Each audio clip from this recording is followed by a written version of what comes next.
सम तेज दूसरा, वो पर सूर्य उतर आया। चक्रे सक्रे सुमन नर नारी सब मंगल गाए, मात पिता मन हर्षाया। संयम पथ पर चले निरंतर, दूर हटाए सभी विकार। शांति गुरु मेरे मन प्रगट, वंदन करता बारंबार। वर्धमान गुरु मम राज, वंदन करता बारंबार। बोले देवादिदेव 1008 श्री पार्श्वनाथ भगवान की। बोले चारित्र चक्रवर्ती आचार्य श्री शांति सागर महाराज की। बोले वात्सल्य वारिधि दीक्षा गुरुवर्य आचार्य परमेश्वर श्री वर्धमान सागर महाराज की। बोले आचार्य पद प्रतिष्ठा पर शताब्दी महोत्सव की। बोले श्रीमद जैन धर्म की। आचार्य सत्य की।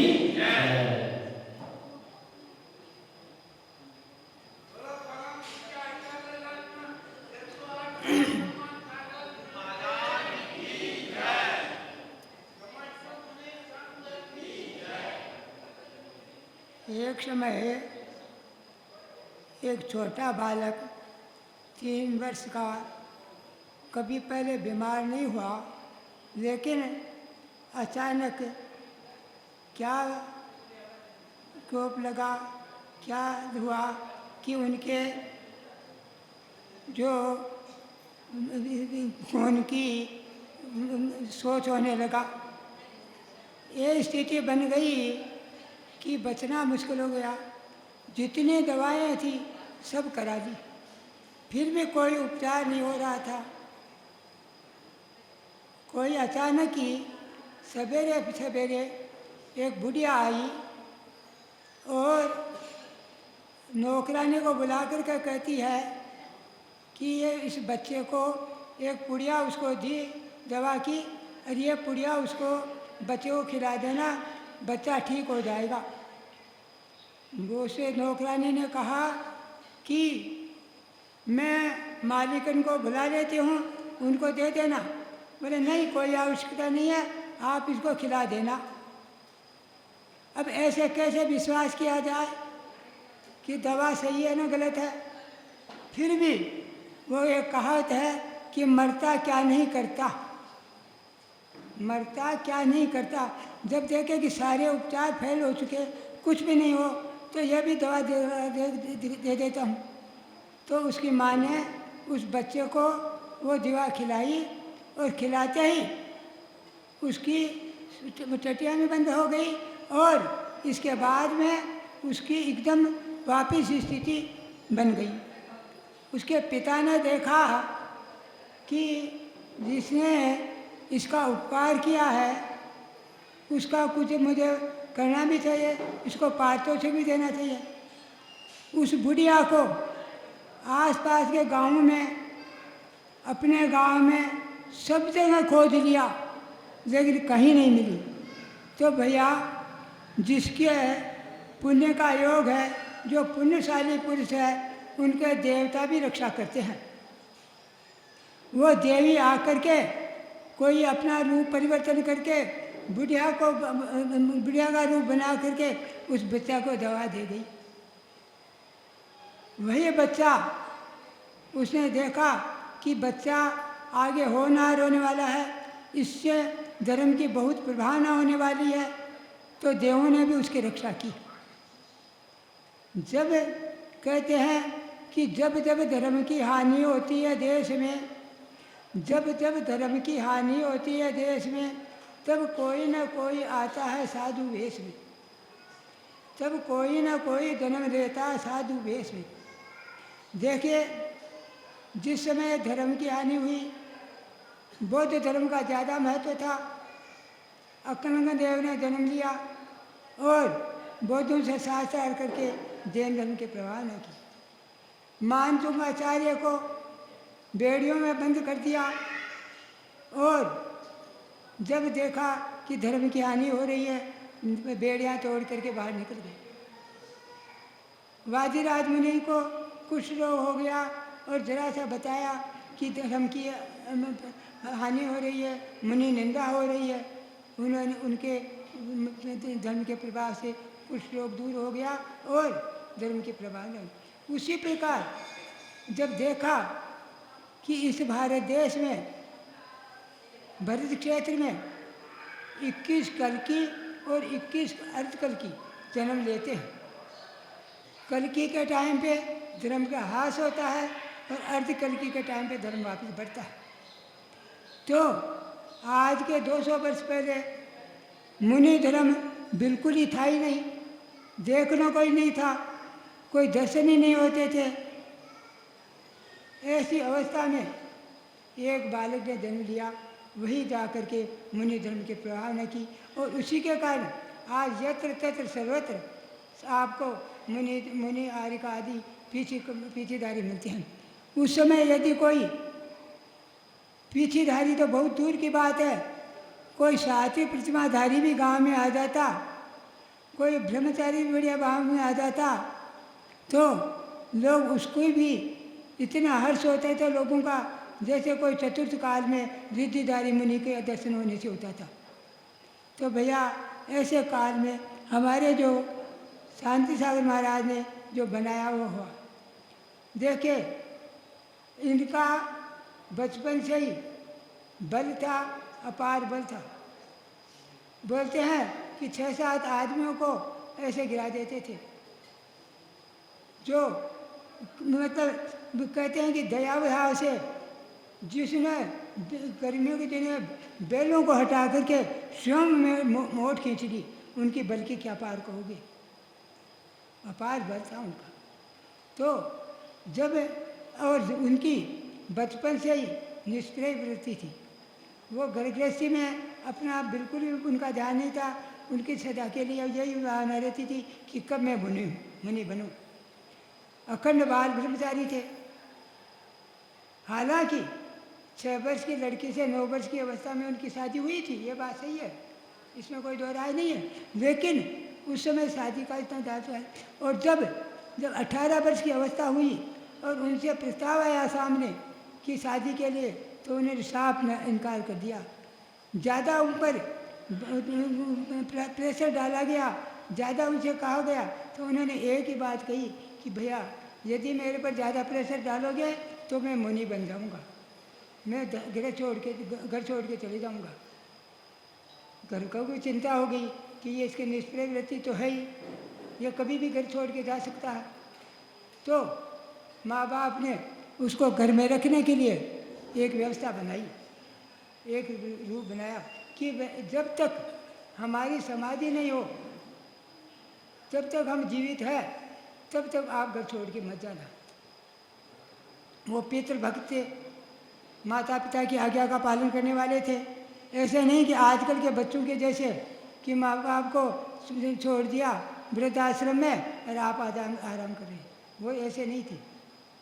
वो उन्होंने पूरी व्यावृत्ति की और अंत समय उनका जो समाधि मरण कराया वो आश्चर्यजनक था। उन्होंने स्नेह त्याग करते हुए पूरा समाधि मरण उनके पिताजी ने माता पिता का हुआ। तो जब समाधि हो गई तो 6 महीने बाद 4 वर्ष बाद ही उन्होंने घर में साधना की और क्षुल्लक अवस्था ले ली। देवेंद्र कीर्ति महाराज के पास पहुँचे उत्तूर ग्राम में और कहा कि मुझे मुनि दीक्षा दीजिए, निर्ग्रंथ दशा दीजिए। उन्होंने कुछ दिन टाला, लेकिन उन्होंने देखा कि इसका शमशानी वैराग नहीं है, इसका वास्तविक वैराग है, अंतरंग वैराग है, इसकी निष्प्रिय वृत्ति है। तो उन्होंने फिर सोचा कि अभी मुनि दीक्षा दे देंगे तो इस काल में मुनि धर्म जल्दी से पालना बड़ा कठिन होता है, बड़ा मुश्किल है। तो ऐसी अवस्था में उन्होंने उनको क्षुल्लक दीक्षा दी। क्षुल्लक दीक्षा में भी देखिए एक कहावत है कि यदि सच्चा रत्न है वो छोटा होने पर भी अपनी आभा नहीं छोड़ेगा, अपना प्रकाश नहीं छोड़ेगा। उसकी प्रकाश पहले ही गए। तो छोटे क्षुल्लक होते हुए भी उन्होंने जब देखा कि यहाँ चतुर्मास करने के लिए बाहर निकले तो उन्होंने देखा कि सब जगह घोर मिथ्यात्व छाया हुआ है। घृत मिथ्यात्व इतना छा गया है कि अपने जैन मंदिरों में भी अन्य मूर्तियाँ विराजमान है और सब जैन मूर्तियों को भूल चुके हैं। उनके सब और सबके घरों में अन्य मूर्तियाँ विराजमान हैं। उन्होंने देखा ये घोर अंधकार, ये घोर मिथ्यात्व संसार में प्राणी को डुबाता है। मिथ्या से बढ़कर कोई दुनिया में जीव का दुश्मन नहीं है। चतुर्गति में भ्रमण कराने के लिए यही मिथ्यात्व मूल कारण है। मिथ्यात्व के कारण अनादिकाल से ये जीव संसार में भटक रहा है। मिथ्यात्व गृहीत और अगृहीत दो प्रकार का होता है। अगृहीत मिथ्यात्व तो जीव के अनादिकाल से चला आ रहा है, जो अपनी आत्मा को ही पर मान रहा है, आत्मा को ही अपना शरीर पर मान रहा है और शरीर को ही अपनी आत्मा मान रहा है। वो है अगृहीत मिथ्यात्व, वो कि अपने आप है। लेकिन जो दूसरे के द्वारा उपदेश के द्वारा गृहीत होता है वो है गृहीत मिथ्यात्व। तो गृहीत मिथ्यात्व उस समय इतना छाया हुआ था कि कोई अपने जैन साधु जैन मूर्तियों को ही भूल चुके थे। ऐसी स्थिति में क्या हो, उन्होंने जब उनका प्रभाव के कारण से उनका जो था तो प्रभाव इतना पड़ा कि उन्होंने जो कह देते थे उसको टालने की किसी की ताकत नहीं थी। उन्होंने उनके अपने घरों से या मंदिरों से मूर्तियां हटवा करके और नदी में विसर्जन करवाना चालू कर दिया।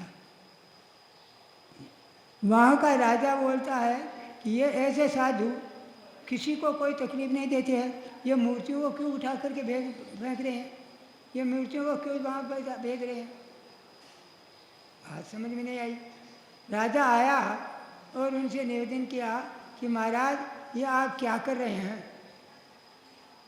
तो उन्होंने कहा कि भैया एक बात बताओ कि जब आप गणेश जी की मूर्ति विराजमान करते हैं, पूजा करते हैं और देवियों की मूर्तियाँ विराजमान करते हैं, पूजा करते हैं, इसके बाद आप क्या करते हैं उनका। बोले हम नदी में विसर्जन कर देते हैं। क्यों भाई, जिनकी आपने पूजा की, इतनी आराधना की, इतना नृत्य गान कर उत्साह मनाया, उसको भी नदी में क्यों फेंक देते हैं, क्यों भिजवा देते हैं। तो उन्होंने एक ही कहा कि भाई उसका काल खत्म हो गया था, उनका पूजा का काल इतना ही था, इसलिए उसको भेज दिया था। भैया यही हाल यहाँ है। जब तक लोग जिनेंद्र देव को भूले हुए थे तब तक इनका काल था। अब इनका काल समाप्त हो गया, अब इनको हम विसर्जन कर रहे हैं। देखिए उनकी भाषा में, उनके व्यक्तित्व में इतना असर होता था कि उनकी बात को काटने की किसी की हिम्मत नहीं होती थी। जो बात कहते थे वो एकदम स्टीक और सही कहते थे। तो राजा उनके चरणों में गिरा और उन्होंने भी जैन धर्म धारण कर लिया। अब यही बात एक बार फिर आई है सामने कि एक व्यक्ति को ऐसा था कि जो मंत्रों के द्वारा सर्व का विष दूर करता था। गांव वाले आके बोले कि और सब तो हम मिथ्यात्व त्याग कर देते हैं, लेकिन इसको आप छोड़ दीजिए, इसको मिथ्यात्व त्याग मत कराइए, क्योंकि इससे हमारा बहुत बुरा होने वाला है, नहीं तो बिना मतलब बहुत ही सर्प काटने से मारे जाएंगे। जब यह स्थिति हुई, महाराज ने सोचा कि क्या करना चाहिए। तो महाराज ने कहा कि देखिए भैया एक बात काम करो, 2 महीने तक एक मंत्र हम आपको देते हैं, इस मंत्र का आराधना करके और इस मंत्र से आप इस दूर करना। यदि 2 महीने में यह मंत्र दूर नहीं काम करे तो फिर आप जो चाहे वो कर लेना। उसने जाके मंत्र की आराधना की। कुछ ही दिन बाद में एक बैल को सर्प ने काट लिया। उसने नमोकार का जाप किया, आराधना की और उस मंत्र का उस पर प्रभाव किया। वो इतना प्रभाव मंत्र हुआ कि बोलते ही उसका विष दूर हो गया। वो आकर के चरणों में गिरा कि हमने इतना देखा लेकिन इतना जल्दी असर तो आज तक किसी मंत्र ने नहीं किया है, इसी मंत्र ने ऐसा किया है। तो भैया बात ऐसा है कि हमारे मंत्रों में आज भी शक्ति है। कोई मंत्र आज हमारा यदि हम उस पर सही श्रद्धा न हो तो हमारा सब कुछ अच्छा हो सकता है, लेकिन हमें तो अपने मंत्रों पर श्रद्धा ही नहीं है, अपने भाषा पर श्रद्धा नहीं है, अपने देवगा शास्त्र गुरु पर विश्वास ही नहीं है। हम तो वो जानते हैं कि जब देखा कि नमोकार तो हम रोजाना जपते हैं, इससे क्या होने वाला है, तो क्या होने वाला तो उसे क्या ही होगा। और उस पर यदि श्रद्धान करके आप उस पर विश्वास करके करोगे, देव शास्त्र पर विश्वास करके उनकी भाषा पर विश्वास करके करोगे तो निश्चित प्रभाव पड़ेगा। यदि साधु ने कोई बात कह दी और उसका उसी समय उन्होंने पालन कर लिया तो निश्चित है वो उसको फल मिलेगा ही। लेकिन उसने आनाकानी कर ली, देखा कि क्या होने वाला है तो कि क्या ही होने वाला है। तो बात यही है कि जब तक हमारे विश्वास और श्रद्धा न होगा तभी हमारे को फल की प्राप्ति होगी, अन्यथा फल की प्राप्ति नहीं हो सकती है। मंत्रों की ताकत कोई छोटी मोटी ताकत है हमारे मंत्रों की, बहुत कुछ है। अब एक व्यक्ति आया और बोला कि जिस प्रकार वेद औषधि के द्वारा सम्यकदर्शी जीव औषधि लेता है और अपना रोग दूर करता है, उसी प्रकार यदि मिथ्या मंत्रों के द्वारा यदि कोई उसको करता है तो उस औषधि के द्वारा ले सकते हैं। आचार्य जी ने कहा कि देखिए औषधि है वो कोई मिथ्या और सम्यक नहीं होती है। औषधि कोई मिथ्या और सम्यक नहीं होती है, उसमें मिथ्या और सम्यक का विचार नहीं है। लेकिन मंत्र यदि आप मिथ्या मंत्रों के द्वारा आराधना करके और उसकी करोगे तो उससे मिथ्यात्व का पोषक होगा और जो अपने अनायतन है सम्यक उसमें अनायत लगेगा, सम्यक में दोष लगेगा। इसलिए कभी भी मिथ्या मंत्रों का निर्धारण नहीं करना चाहिए। तो भैया आचार्य श्री महाराज ने जो धर्म की प्रभावना की, जो मिथ्यात्व का नाश कर जगह जगह से हटाया, उत्तर भारत में जो शिष्टाचार था उसको ख़त्म कराया, यह आपको सबको मालूम है। तो मेरा कहने का मतलब यही है कि आज हम यदि उन पर उनकी बातों पर उनकी चर्याओं पर श्रद्धान करके और उनका जो व्यवहार है वो करें तो बहुत अच्छा होगा। बोले आचार्य पंडित श्री वर्धमान सागर महाराज की जय।